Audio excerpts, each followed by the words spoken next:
This is Tim. And Mulele. And this is Critiquing Comics.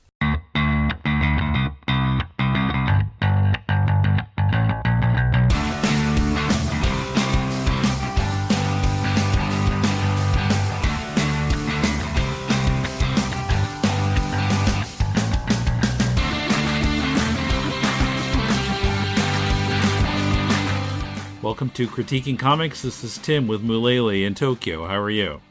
I'm good. And you? I'm hanging in there.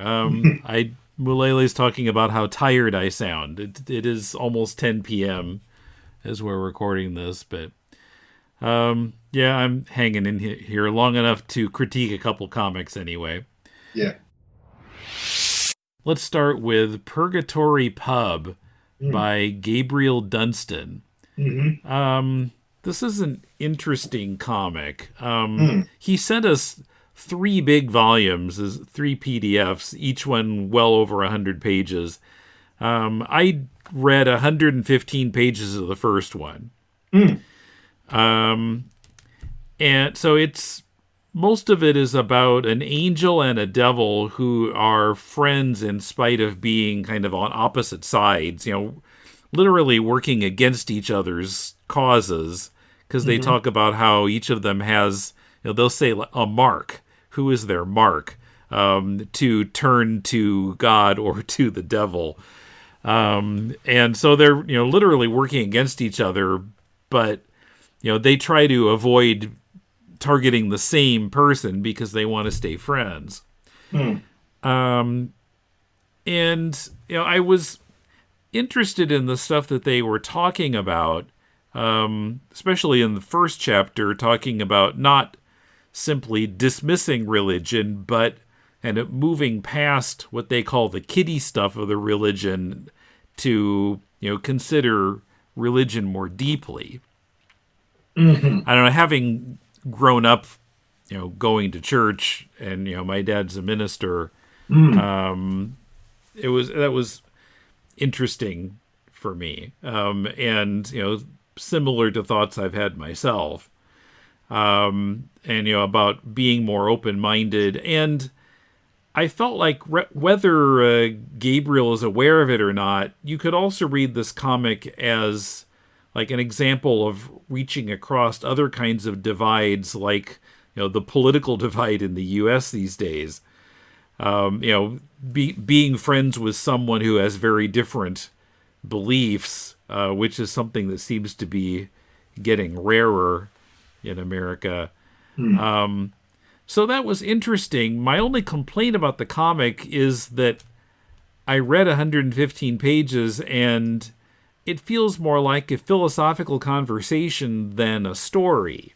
I didn't feel like it was giving us much of an actual plot. I was sort of missing that, but what did you think of it? I picked that up in the first 30 pages, and that's where I stopped. Okay. The problem that I had was regardless of my beliefs about any kind of spirituality, I do not believe in religion. And so this whole comic, I could see what he was going for, and I didn't disagree with some of the ideas that he was putting forth. I'm just absolutely not interested in any concept of heaven or hell, angels or devils. And I was raised by a hardcore atheist, so hardcore that it actually made me agnostic. But I look at this and I say, okay, well, it may be a discussion that's interesting for you, but it's not interesting for me. And if there's no plot or as such, I kind of feel nothing that, to keep you in it. Well, it's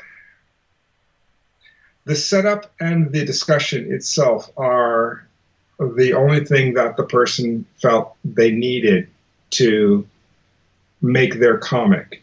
And I can see that, but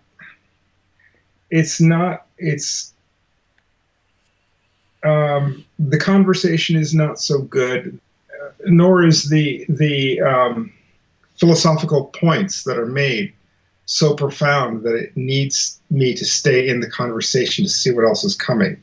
So at page 30, I was like, okay, quota, I'm done. And that was where I stopped. Now, I want to be clear. This is not a slight against the quality of the production. It is drawn well. It is paced well. He did the work to tell the comic. But this comic is not for me. Yeah. Because I'm not interested in this discussion. Mm-hmm. And I'm not even angry at the discussion. I'm just... It's just, there's nothing in your background that would help you identify with it, it sounds like. Well, my mother is an atheist because her parents were hyper-religious. If I'm getting the words right, they're Protestant. But she absolutely hated them and their religious nonsense. And so she raised me that way, raised me atheist. And I looked at religion as a system of control, simple as that. But having actually been to a couple of churches where friends were gathering for other events, I realized that the church, or that church, not all churches, but that church that I went to served as a point of community. Mm-hmm. And I could understand it on that level. And I can understand where people need to come together and work as a unit. Does it have to be religion? I don't think so. So I can agree with some of the good that churches do. But I can also look at all the evil that churches do, and religion in particular, and just walk the fuck away. Because there's no discussion here that is so worth having that I need to entertain religion. And to entertain some idea of heaven or hell is to presuppose that the religion itself has value. And yeah, I mean, I think anyone who doesn't have a religious background, just there's nothing here for them. I have to. I can see where you're coming from. Yeah. Yeah, or at least curious about religion, open to the ideas of heaven and hell and all this. Now, I've heard these stories, and I know my Ezekiel 25:17s, but I just have no interest in any of this other stuff, and I'm not interested in it culturally. I'm not interested in it as philosophy. And to be honest, I look at a lot of Christianity as just hypocritical,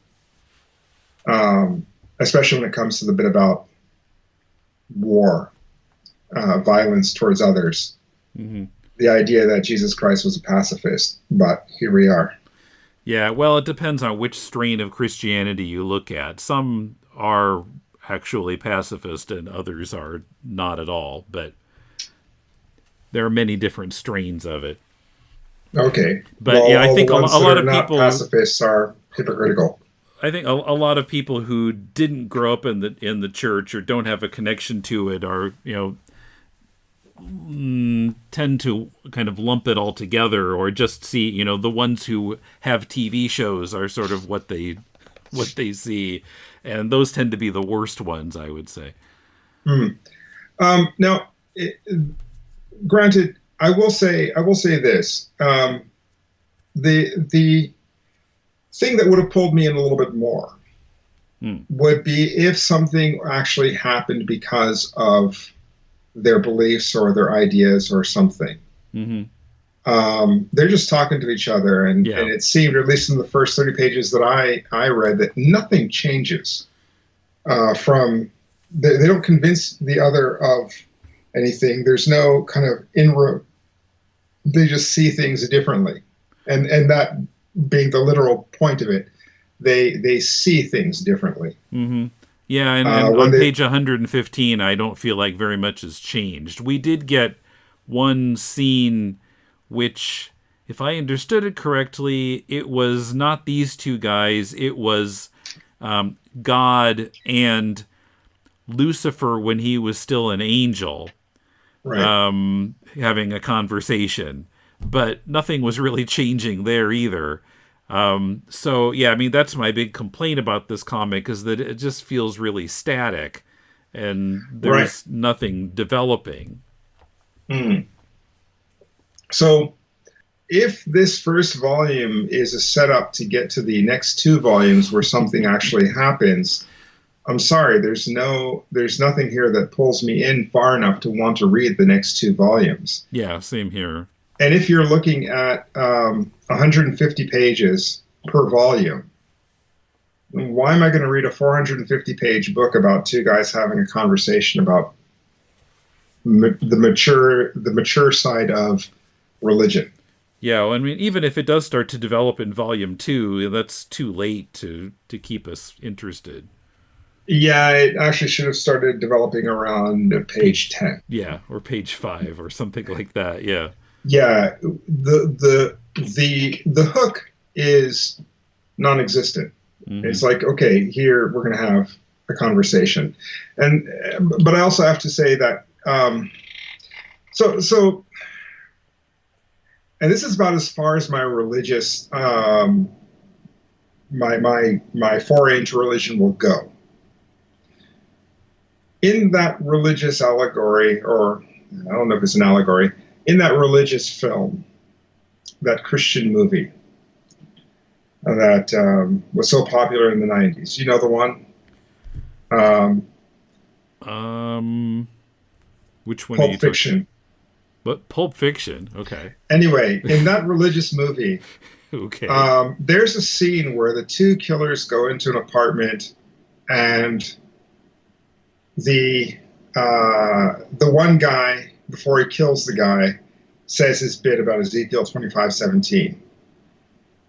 And then after he kills the guy, the next scene in that situation, um, some guy comes out of the bathroom with a giant pistol and unloads on them. And every single bullet missed them, which was a profound experience, and then leads to it was a profound experience for one of them, Jules, and the other one, Vincent, doesn't believe that. And then they have their philosophical conversation about, did God come down and stop the bullets? Is that a miracle or not? Vincent says no.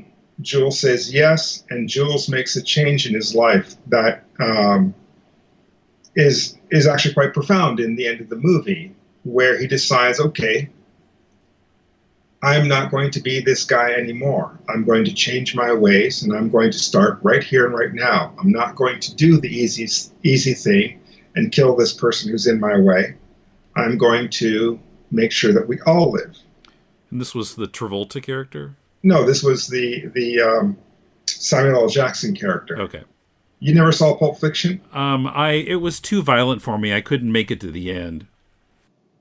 Okay, I'm sorry to hear that because the end was profound. This is the same year that the movie Unforgiven came out, where who's the actor in that? Clint Eastwood. He was also the director. He's making a big stink about how it's against violence, and here we have a guy who's like, I'm not gonna kill people. I'm done with my killing, and killing days are over. And at the end of the movie, he kills every fucking buddy who did him wrong, and that's supposed to be an anti-violence film. And you know, every time I saw that on TV, I was, it's ridiculous nonsense. But here comes Pulp Fiction. Tarantino says nothing about it, but at the end, here's a man who's very violent who finds another way because he had a religious experience. That is what this comic is missing. Mm-hmm. There's nothing to their convictions if they're not tested. Mm-hmm. Yeah. And that is a prime place where they could have had a story, but they chose not to. They just chose to blather on about how it's this or it's that, Yeah. and Well, referring to the people who believe in this nonsense as marks. I'm sorry, unless there's some other meaning there, that's really disrespectful. yeah. Well, and they're talking about not wanting to have the same mark, but I mean, I think that's the conflict that this story needs. That needed to happen about page 10. Like, oops, we got assigned to the same person.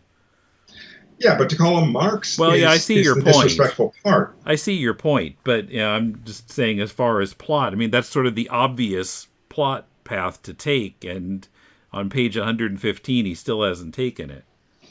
No, I'm not saying there's a problem with the plot point there.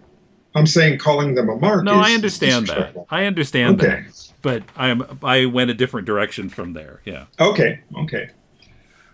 Yeah, but so I mean, obviously, I've got problems with the comic, but Hmm. they're not really on an artistically technical standpoint. It's just from the storytelling standpoint and trying to achieve the objective, or what I assume is the objective here, is to have a philosophical discussion. There seems to be, yeah, because I didn't find anything else in this comic except that. I would also say that as far as philosophical discussions go, it's far more interesting if you make the reader work for some of it a little bit. Hmm. It's not just presenting your ideas fully formed and there it is, and read it and understand, but present the choice, present the arguments um, in the form of a decision that someone has to make. And it kind of gives the reader a, well, what would you do?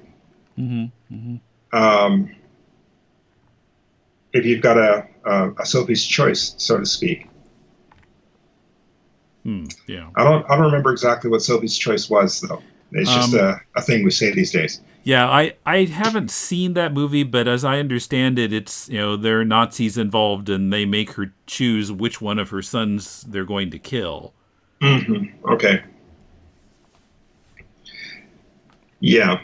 So that is the thing that would have pulled me in had there been some sort of setup, some sort of story to push in that way. Hmm. But since it was 30 pages of just them talking, especially because it was an angel who was going up to heaven to get some cigars so they could go back to the bar and smoke, it's got to be the dumbest thing I've heard. I'm sorry, that one was just dumb. Hmm. Um, but still, that one dumb thing aside, it wasn't necessarily bad. It could have done a little bit more had it been a little more thoughtful of the construction of the story Hmm. and what it was trying to present. Yeah. I guess, because of my background, I was interested in the conversation, and so I kept sticking with it, hoping that something was going to happen. But, yeah, it disappointed me. Yeah, I am curious for someone else to tell me what happens in the next two volumes. Just because there's no fucking way I'm going to read it, but I'm just curious. Like, does anything actually happen with this? Or does it just plod along the way it did with the first 30 pages? Well, I Or, saw by the end there's a little bit of something going on that, like, the what Lucifer has shown up on Earth and he's like disguised or something. But I didn't actually. I just had sort of skimmed that part, and I wasn't quite sure why he was there or what he was doing. He was being interviewed on TV. So a little something is happening there, but it wasn't. And also, I ran out of time to go any further. But yeah, if something like that should have happened much sooner. Coming up, Amazing Tales of Australia. First, thanks to all our supporters at patreon.com/deconcomics, more classic episodes of Deconstructing Comics have been unlocked, and I'm releasing them at the rate of one per week in reverse order. This week I'll be republishing episode 88 from August 13th, 2007, in which Mulele, both Patrick's, and I discussed Hitoshi Iwaaki's manga Parasite, and goofy portrayals of Japan and other familiar places in comics and in Hollywood movies. The classic episodes can be found on our Facebook and Twitter feeds by clicking on the earliest months listed on the left sidebar at deconstructingcomics.com or in publicly available posts on our Patreon page. Check out all our goals and help us reach them at patreon.com/deconcomics.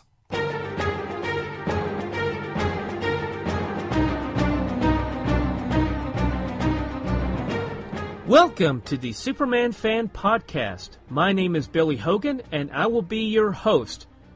Before we begin our journey through the time barrier, please ensure that your red indestructible capes are securely fastened around your necks so that we may all travel safely into the past to explore the Silver Age adventures of the Man of Steel in the pages of Action Comics, Superman, Superman's pal Jimmy Olsen, Superman's girlfriend Lois Lane, and World's Finest Comics.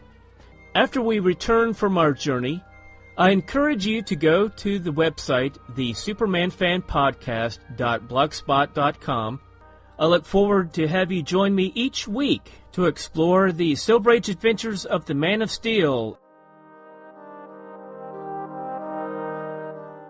Next, we have Amazing Tales from David Dye in Australia. He wrote and drew this, and this first issue that he sent us is from 2014, and he says there have been 2 more issues since then, but he wanted to send them to us one at a time, so we might be seeing more later. I can understand that. Don't want to overwhelm, the reader. Just give them time to ease into it. Yeah, and this is 36 pages, so it's just over our quota, so we'll have to read pretty much the whole thing regardless. Yeah. And on the cover, there's a warning: contains stories of an Australian nature, which I kind of liked. And sure enough, so there are 4 stories in this 36-page comic, which do have a lot of, like, Aussie slang in them and stuff. And I mean, as he wrote, I can kind of figure out what they're talking about, even if I don't know the vocabulary. Yeah. I didn't feel too lost in the, reading the stories. I could follow what was going on, and they were the first one is kind of interesting and a little funny in the future, where these this man and woman are on a little spaceship, and he sort of plays a joke on her, using her kind of text messaging thing to send a love message to somebody else. The other ones seem to be a little bit more kind of historical, Aussie history, or maybe just like not really important history, but like things happening to individuals. Oh, and then there's one that's takes place during the Vietnam War. Some Aussie soldiers in Vietnam. The last one, which I guess might be factual, this A Ringer's Yarn. As a story, it seemed a little anticlimactic. Just so they get this guy to help them with the cattle, and his, spoiler alert, his horse collapses or something, and the guy dies, and that's the end. So that was a little disappointing. Like, there needed to be a twist to it, but I don't know if it's factual. I guess maybe he didn't want to add anything to it. But I thought it was pretty well drawn, and the stories were of some interest. I mean, maybe just for the Aussie-ness of it was part of the attraction for me, since I don't know maybe as much about Australia as I'd like to. How about you? No, I know all that I'm curious to know about Australia, but that aside, man, the artwork in this is gorgeous. I really, really liked it. Although I do have to say, it's clear to me that he's most in his element when he's doing the historical stuff, because there's a richness to the Runaway, the second story, that isn't quite there in the first story, the science fiction one. Although the stories were pretty good, some of them felt just a little too on the nose, like the Bad Karma one. The Vietnam one, yeah. Yeah, the Vietnam one. That was a little bit too on the nose, and so I was trying to kind of pinpoint where I had problems with some of these stories, and it was that they're cut so tight that there's not much outside of the basic interactions to tell the story, and I kind of wanted a little bit more. So, like the last story where you said the guy's horse fell over and the other guy died, and that kind of detail in one of the other stories, as kind of an aside to what was going on, or as a thing that kind of pushed the story forward, or suddenly made the story turn in a new direction, seems to be a better use for that than that being the story itself. Do you understand what I mean? Yeah, it needs to, bring about something else, or push the story forward rather than being the story. Yeah, so like with the Runaway, something happened, he met some people, and he decided from that day on he would be a different kind of person. He would live his life a different way. And that twist comes, or that lesson, I guess, comes in the last two panels of the story.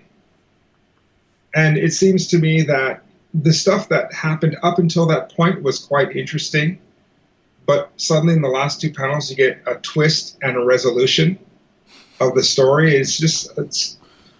The twist should come earlier and the resolution should be pushed back a little bit. And so the story is given a little bit more space to breathe. Because I've just met these characters. I'm liking these characters in most cases. I mean, the Bad Karma guy, I kind of didn't like him, but I think we're not meant to like him.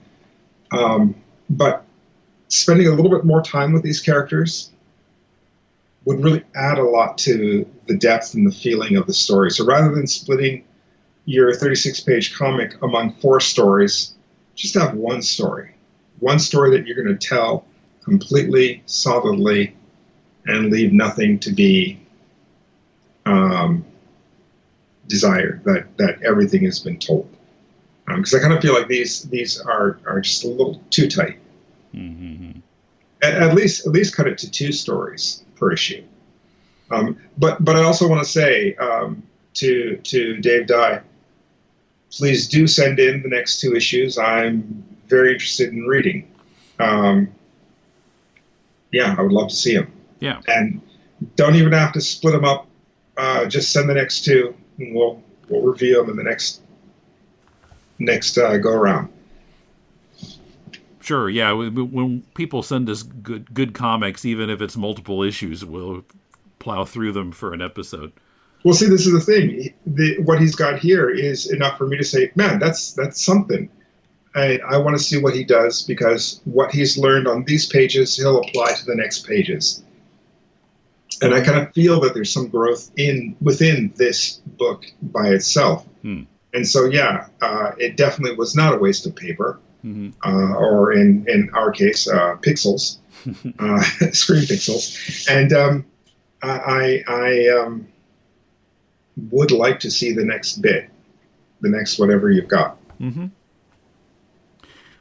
I did wonder why it was called Amazing Tales. Well, that made me think of the 1980s Amazing Stories TV show, where, it was like there was always some big twist at the end.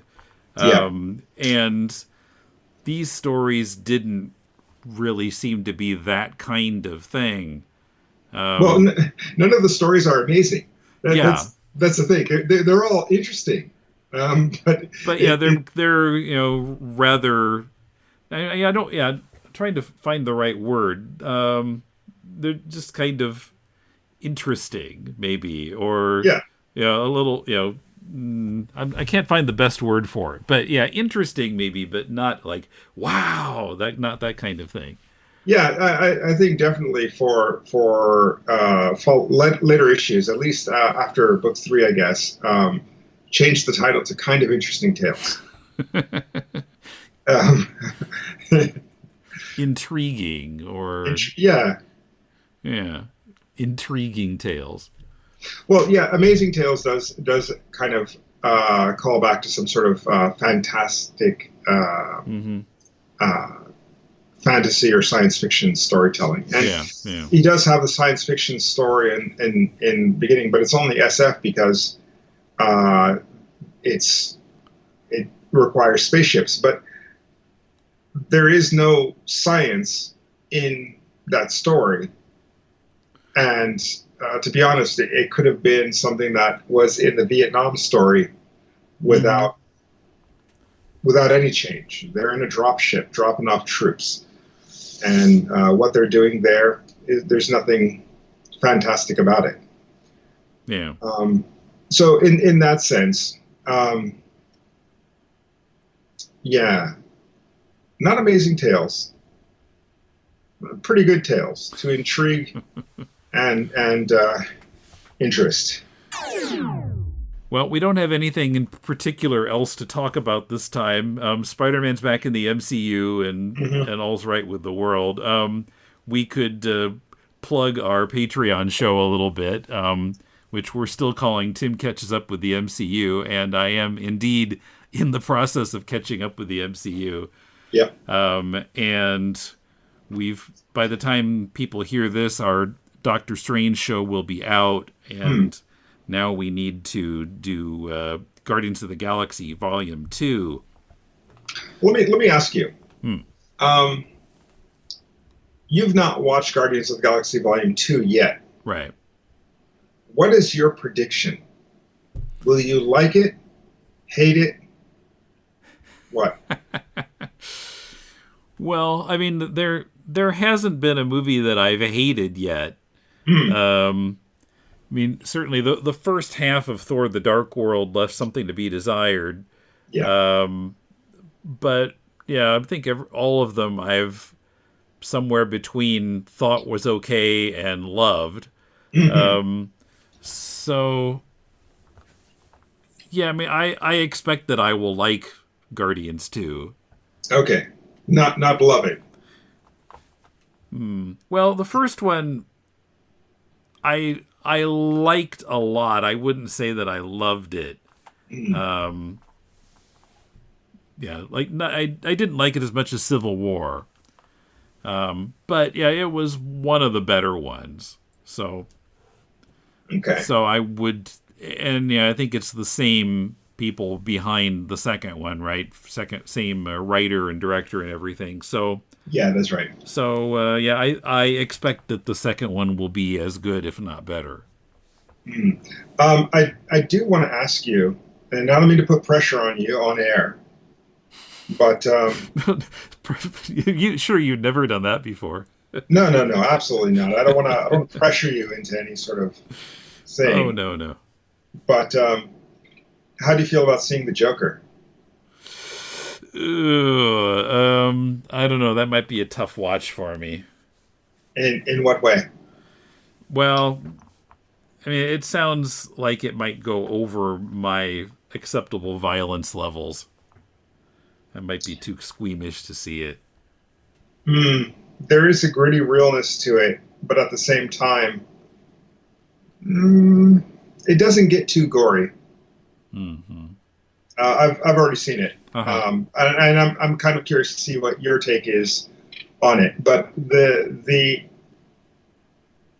there are a couple of people who get shot, but nothing so graphic.